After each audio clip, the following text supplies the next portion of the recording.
Next video, comparison of the most painful death. Timothy Treadwell watched his torn-off arm while the enraged grizzly sank its teeth Is this a full AI video? Don't care. I'm watching it. into him.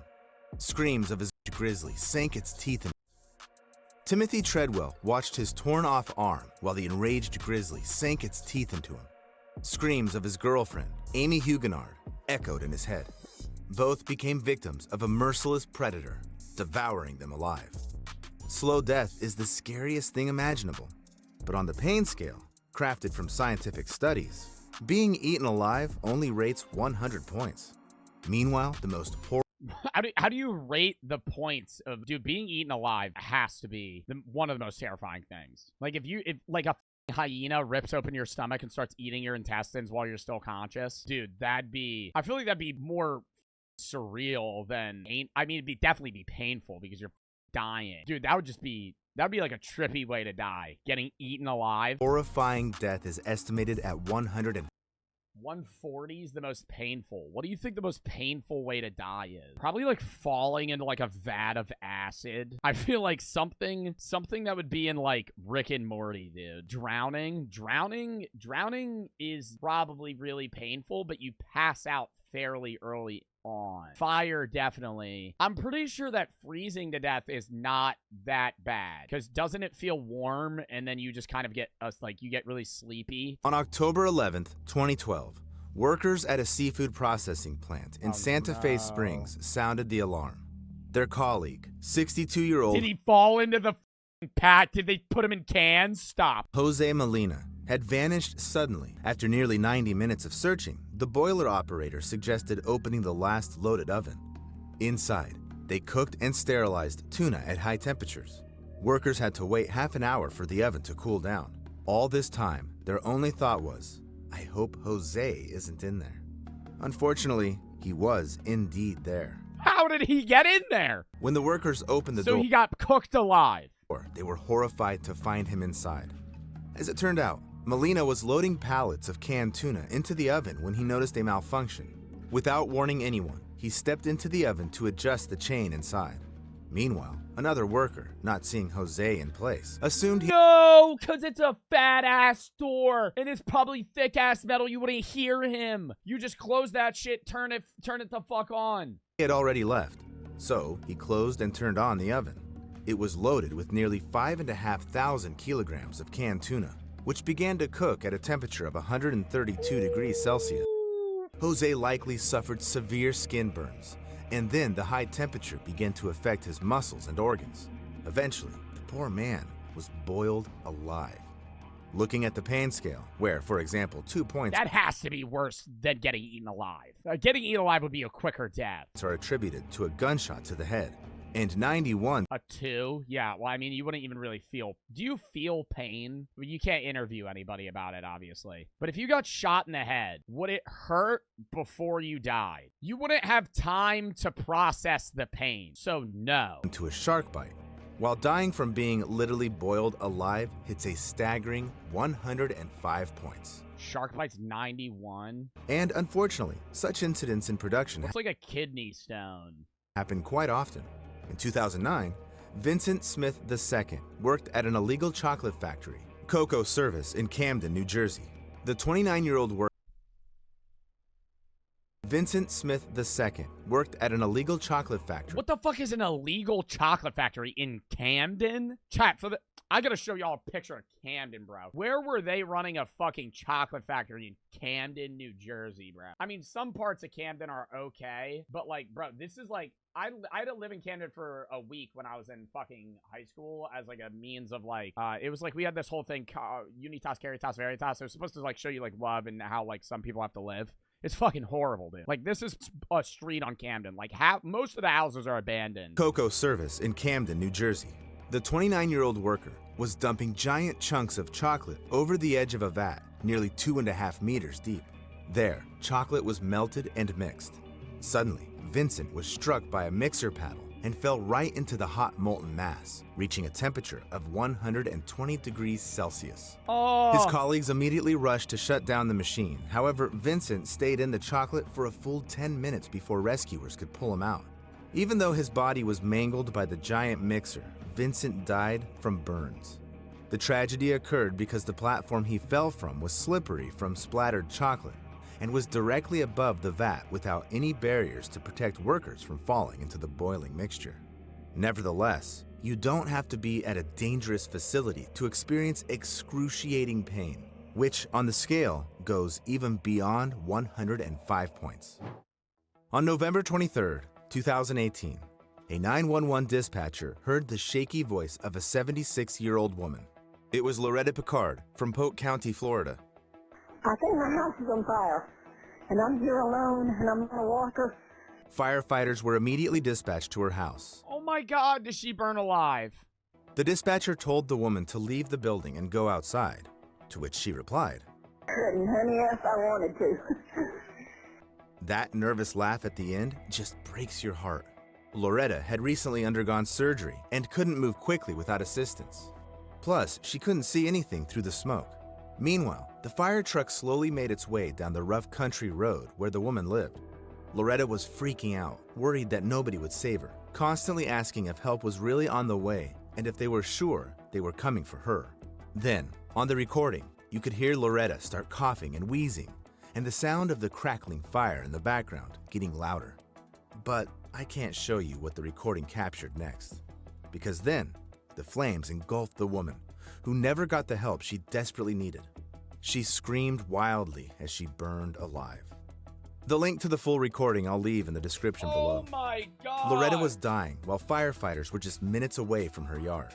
The phone call cut out after 20 minutes, and rescuers arrived at the scene. Took them 20 minutes to get to her house? Bro, what? That's fucking, I feel like they should be there quicker.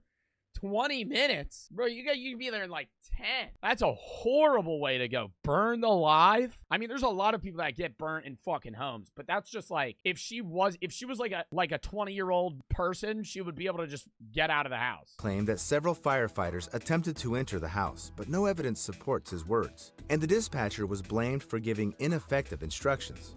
Due to the negligence of rescuers, Loretta died in agony because the pain from burning alive hits a staggering 108 points. You wouldn't wish such a death on anyone. But you know what? I came across a story where a person knowingly subjected themselves to such suffering. On June 11, 1963, several American correspondents, including Malcolm Brown, gathered outside the Cambodian embassy in Saigon. The day before, journalists were informed that something important would happen there. Buddhists were deeply offended by the disrespect of their beliefs by the South Vietnamese government. So, around 350 monks and nuns gathered for another peaceful protest. Suddenly, not far from the presidential palace... Hasn't there been multiple, I've seen multiple monks that burn themselves alive and sit there fucking calmly as that happens? Imagine being able to fucking douse yourself in gasoline, light yourself on fire, and fucking sit there and, not even be like, oh my God, I'm burning. A car stopped, and 3 monks got out, including Quang Duc. Malcolm pointed his camera at the trio, not realizing what he would witness through the lens next. Protesters gathered around Quang, who sat on a pillow in the traditional Buddhist meditative lotus pose, while another monk started pouring gasoline over his head. Quang paid no attention and prayed, and when he finished, he struck a match. The flames instantly engulfed him, rising up in black smoke. It was a horrifying spectacle. Quang Duc's body slowly withering and shriveling, while his head blackened and charred. I can't show you the photo either, but I'll leave a link below the video. The scene was very contrasting, as everyone present there loudly cried, watching the self-immolation, while the monk himself, enduring painful suffering, didn't even and flinch. It's so weird. I feel like there's a term for it. When something like that happens, you're appalled by it, but you can't turn away. The people that were there were probably like, oh my God, but they probably still watched. Whether it was meditation skills or inner spiritual strength that helped the monk endure the agony of his impending death. I know for sure an ordinary person wouldn't last like that, let alone endure the pain that hits 110 points. In 2007, a 33-year-old woman from Hong Kong named Cecilia Chung climbed to the top of Nyiragongo volcano. Did she fall in the volcano, dude? No fucking way. No fucking way she fell in lava. That'd probably be better, though, than being burnt alive. If you fell in lava, you would probably die so fast. If you fell in molten lava, you're dead in like 10 seconds. In the Democratic Republic of the Congo. It last erupted in 2002, flooding the highly populated city of Goma with lava. Dude, I used to be so, what's that volcano that engulfed a whole city? I used to be so fascinated by the people that die in Pompeii in, like, positions that, they were in at that time. Like, people laying down or holding each other and shit. Pompeii bodies, lovers kissing. There's one, aww. See, it's like so sad. Are these people that were like hugging each other? Like you could tell their bodies, like they're just mummified from the volcano. When was Pompeii? 79 AD. You think any of us have relatives that were there? Dude, honestly, maybe. Since then, the volcano had been relatively safe. So tourists from all over the world flocked to see its famous lava lake. It looks like cracked earth in the desert, with hellish streaks of fire rising from it. Cecilia climbed nearly 3,500 meters for this site. The woman was thrilled by the terrifying view of the lake and wanted to take a closer photo of it. To do this, she climbed over the edge of the crater, and suddenly, Cecilia slipped and fell down. However, flying about 200 meters, she hit a protrusion right up. No, it would have been better if she fell in the lava. Holy shit. I would have jumped in the lava. I would have jumped in the lava at that point, chat. You're not getting saved here. That's probably hot as balls. Right above the lava lake. Cecilia felt piercing pain because the impact broke several bones. She was thrown into the heat, and it was almost impossible to breathe because she was too close to the lava, the temperature of which could reach 950 degrees. Oh, if you fell in, you would instantly die. A helicopter, rescuers, and a volcanologist were sent to the scene. At first, Cecilia showed signs of life. However, the rescue operations were stopped due to poor visibility. As a result, without waiting for help, she fell into the volcanic lava lake. Eyewitnesses even hoped that the woman died instantly after the impact and fell into the lava without feeling any pain. The thing is that on the pain scale, it hits a whopping 110 points. I feel like that's cap. Dying in lava is probably so fast. It's 1,000-something degrees. Like you're gonna immediately be fucking emulsified into that lava. You're gonna be burned alive. You have to sink into it. Yeah, but if you face plant, it's just gonna burn. Whatever it touches, it's just getting rid of. Death in lava, although painful. You think they ever threw like a pig carcass in lava before? You think they got like a video of that? There's some dude that put lava on steak.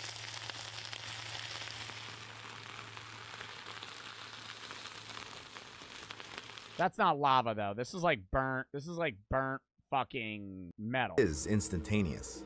That's why many people consciously chose it to end their lives. In 1933, a schoolgirl named Kyoko Matsumoto climbed Mount Mihara, located on the Japanese island of Ito Ushima, with a girl from her school. Kyoko was in love with her friend. However, in Japanese society at that time, same-sex relationships were condemned. And this oppressed Kyoko so much that she didn't want to live anymore. The schoolgirl threw herself into the volcano crater before her lover's eyes. The scariest thing in this story is that the girl became a role model for many Japanese people who wanted to end their lives.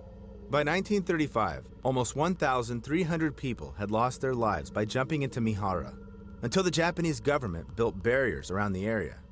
Still, so people couldn't fucking start throwing themselves into the fucking lava pit? 1,000+ people just jumped into the fucking volcano? As countless stories show, people often ignore such prohibitions.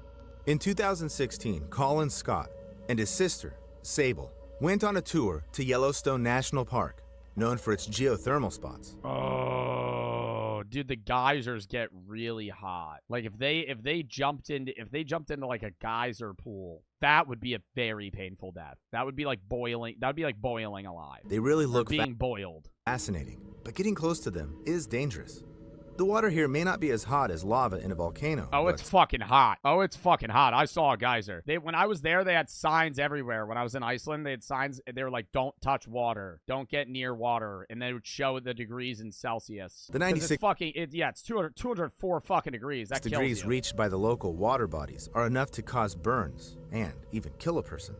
But Colin and Sable ignored numerous warning signs and crossed the restricted area. Suddenly, the guy slipped and fell into the hot water near the Pork Chop Geyser. Such a death is more painful than death in a volcano because in a hot spring, slow. it doesn't happen instantly, but slowly. Moreover, in almost all the park's water bodies, acid sulfate liquids are present to a greater or lesser extent. So when Scott's sister returned with a few rangers, only parts of her brother's head, torso, and arms were visible in the hot spring. By the next morning, Colin's body had completely dissolved. It seems that there couldn't be worse pre-death suffering, but, in fact, there could be. So acid Dissolving in the burns geyser you is too? far from 140 points on the pain scale. On September 13th, 1987, in Goiânia, Brazil, the owner of a local landfill, Devair Ferreira, invited neighbors, relatives, and friends over to show them his interesting find. Devair showed them a strange powder. It was sparkling, so mesmerizingly that guests rubbed it on their skin like glitter and took it with them to give to someone else. Yet none of them had any idea what this powder really was. The thing is, the man brought scrap metal, and someone brought from a neglected hospital a metal capsule to his landfill. But those who did it didn't realize they had taken it from a radiotherapy machine. Devair Ferreira ordered the capsule to be cut open, where he found the powder, which was actually radionuclide cesium-137. And he just went, "Oh, this is cool. I'm gonna fucking hand it out to people." It's used in treatment to create a source of gamma radiation capable of affecting Oh human my cells. god. It's specifically directed at cancerous tumors. But if the radiation isn't controlled, it'll also affect healthy cells. Devair, not realizing it, set off a deadly domino effect. So about 250 people came into contact with the powder. Maria Gabriela Ferreira, the wife of the landfill owner, began to suffer from hair loss and internal bleeding. One of Devair's hired workers, Israel Bautista dos Santos, developed serious respiratory and lung complications. The other one, Admilson Alves de Souza, had his heart affected. However, the most affected was Devair's 6-year-old niece. Oh my god, who was probably like playing with it like it was sand. Just like fucking like making castles with it or whatever. Oh. Das Neves Ferreira. She Oh, why would he not look at what the fuck that was? was placed in an isolated hospital room, but the staff was afraid to approach the child. The girl She probably had so much radiation. gradually developed swelling in the upper part of her body, hair loss, kidney and lung damage, and, just like Gabriela, she suffered from internal bleeding. On the pain scale, these feelings hit a whopping 125 points. Wow. All the people who came into contact with the blue powder got various diseases, and this quartet later died. All the items touched by people who came into contact with the powder were buried in a repository on one of the city's mounds and marked for use only in 300 years. Such cases in ordinary life Dude, are pretty some of the most painful deaths, I would say, were the people that lived through the bombing in Nagasaki, but the radiation and all of the other things they experienced through the bombing ended up killing them. Because that's like a slow, painful death. Like that, yeah, Chernobyl too. That's different, though. That was a nuclear reactor exploding.